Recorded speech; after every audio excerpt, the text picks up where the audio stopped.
कारण भस्म शिव जी के संपर्क में आया तो पवित्र हो गया।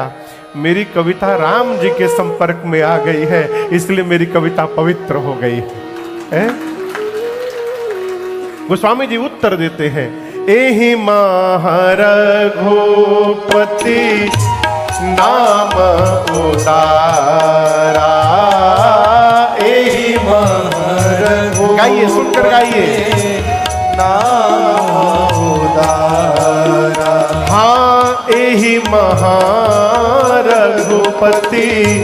नाम उदारा। एहि महारघुपति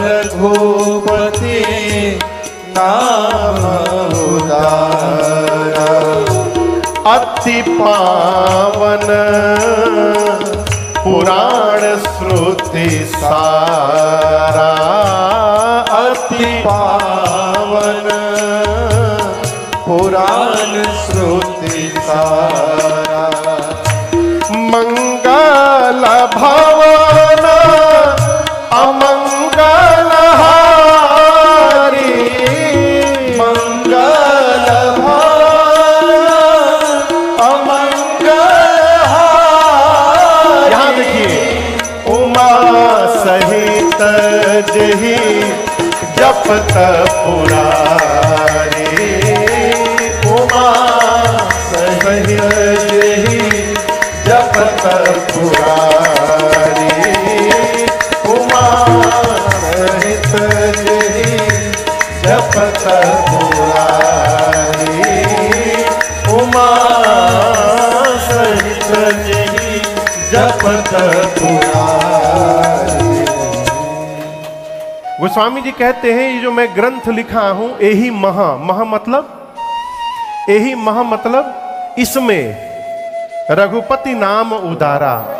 श्री रामचरित मानस के एक एक चौपाई में राम जी का नाम समाहित है, एक एक चौपाई में। अब आप दर्शन करिए कहां चौपाई में समाहित है। राम कैसे लिखते हैं? हिंदी में बोलिए। हाँ, रो में आ की मात्रा और म। अब मानस की कोई चौपाई उठाइए, अभी जो गाए हम लोग उसी को ले लीजिए। मंगल भवन अमंगल हारी। आगे चलिए, द्रवों में आइए। द्रवउ सो दशरथ अजिर बिहार। जबकि आधी चौपाई है। चौपाई मने जिसमें चार पाया हो। कितने? चार हो गए बहू? हाँ, चार। हाँ, हाँ। जिसमें चार पाए हो उसको चौपाई कहते हैं। ये भी आधी चौपाई है। मंगल भवन अमंगल हारी एक, द्रवउ सो दशरथ अजिर बिहारी दो। और फिर ऐसे ही लाइन नीचे होगा तो ये चार पूरा होगा, एक चौपाई। ठीक, अभी आधे में ही देखिए राम कैसे लिखते हैं। रो आ म। मंगल भवन में म आ गया। हारी लिखेंगे अमंगल हारी, तो हारी में ह के बाद आ की मात्रा आ गई और री में रो आ गया, तो रो आ म तीनों आ गया, राम जी का नाम आ गया। इस तरह मानस की जितनी चौपाइयां हैं, गोस्वामी जी कहते हैं सभी चौपाइयों में राम जी का नाम समाहित है। और राम जी के नाम के होने के कारण ये कथा भले टेढ़ी मेढ़ी कविता है, लेकिन पवित्र कथा है। भक्त इसको भाव से सुनेंगे, ऐसा मुझे विश्वास है। ये गोस्वामी तुलसीदास जी कहते हैं। आप में से बिहार का कौन कौन है? मन हमनी के छोड़ले नहीं जा कहीं लागता। यूपी के कौन कौन है? अयोध्या के? अच्छा, बहुत सुंदर, बहुत सुंदर। हाथ, हाँ, भदोही के लोग कहाँ नहीं थे। और बाकी सब जगह से कौन कौन है? बहुत बढ़िया। अरे ये भी कम नहीं है हो। अद्भुत। अच्छा, आप दर्शन करिए। क्या कह रहे थे हम भुला गए। हाँ, चौपाई तो हो गया आगे। हाँ, तो चार पाई हो गया पूरा। गोस्वामी तुलसीदास जी महाराज, हाँ, आप में से बिहार का कौन कौन है ये पूछा था मैं। बिहार में एक जगह है नालंदा। आज पूरे दुनिया के लोग अमेरिका पढ़ने जाते हैं, ऑस्ट्रेलिया जाते हैं, लंदन जाते हैं, कहां कहां जाते हैं। एक समय था माई बाप जब पूरी दुनिया भारत पढ़ने आया करती थी, पूरी दुनिया। हमारे बिहार में एक नालंदा जगह है जहां पर नालंदा विश्वविद्यालय था। एक दिमाग का सिरफिरा मुगल शासक, उसको जीवन दान मिला, वो मरने वाला था। उसके हकीम हाथ खड़ा कर दिए कि हम बता नहीं पाएंगे। नालंदा से एक वैद्य गए उसको बचाने के लिए। बोले तुमको औषधि खानी पड़ेगी। बोली मैं औषधि नहीं खाऊंगा काफिर के हाथ से। तो कुरान पढ़ोगे ना? बोला हाँ कुरान पढ़ूंगा।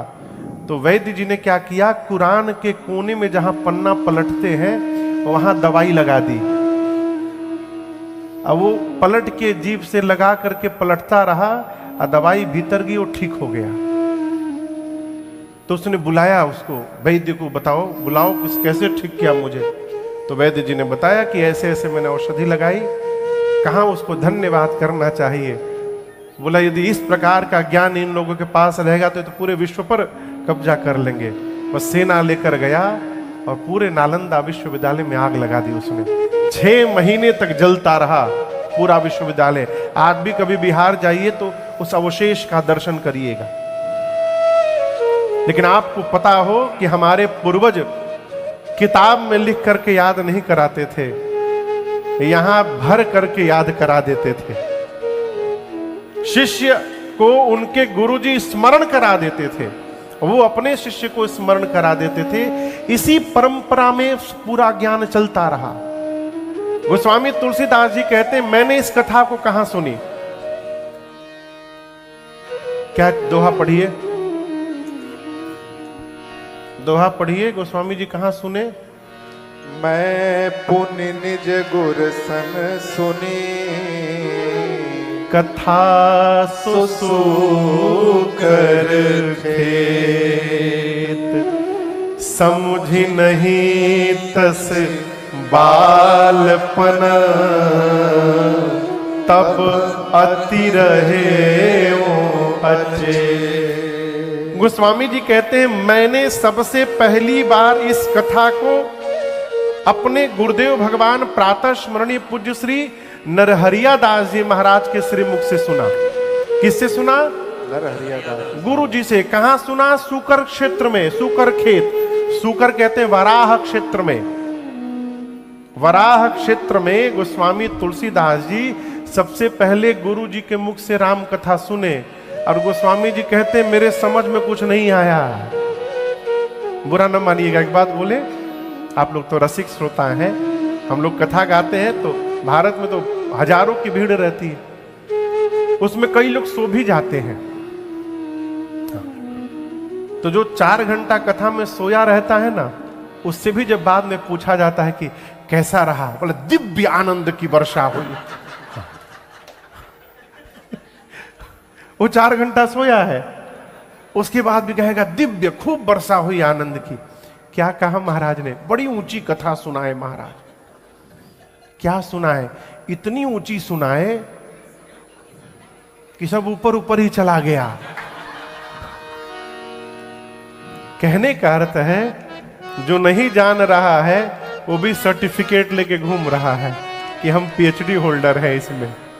और गोस्वामी तुलसीदास जी इस बात को स्वीकार करते हैं कि गुरु जी ने सुनाया, समझी नहीं तस बालपन, तब अति रहे अच्छे। मैं बालपने में था, मेरी उम्र कम थी, अचेतन अवस्था था, मन था, इसलिए गुरु जी सुनाए तो। लेकिन गोस्वामी जी एक्सेप्ट करते हैं कि मेरे समझ में कुछ नहीं आया। अच्छा, आपसे हम प्रश्न करें, आप अपने बेटे को पढ़ाने बैठे हैं, पूछो ना, आप कुछ उसको बता रहे हैं और उसके समझ में नहीं आ रही है, आप कितनी बार बताएंगे? कोई कुछ बोल ही नहीं रहा है। किसी ने हमको एक वीडियो दिखाया कि एक माँ अपने बेटे को पढ़ा रही है, सत्य घटना है, तो बोल रही कि मार भी रही है, अब बेचारा बच्चा रो रहा है, एकदम माइंड डिस्टर्ब। बोली कि 8 में से 4 गया, कितना बचा? तो कभी 9 9 9 12 12 12 3 3 3 7 7, डर के मारे जौने लही जाए। माँ उसको पूरा डांट रही है और बेचारा समझ ही नहीं पा रहा है। तब माँ बोले अच्छा छोड़ो, हम तुमको 8 रोटी दिए,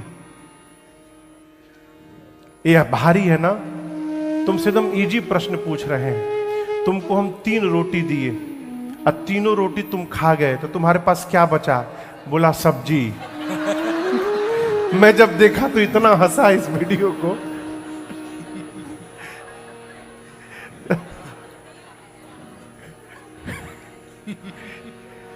बच्चे कितने भोले होते हैं ना वो, आपका बच्चा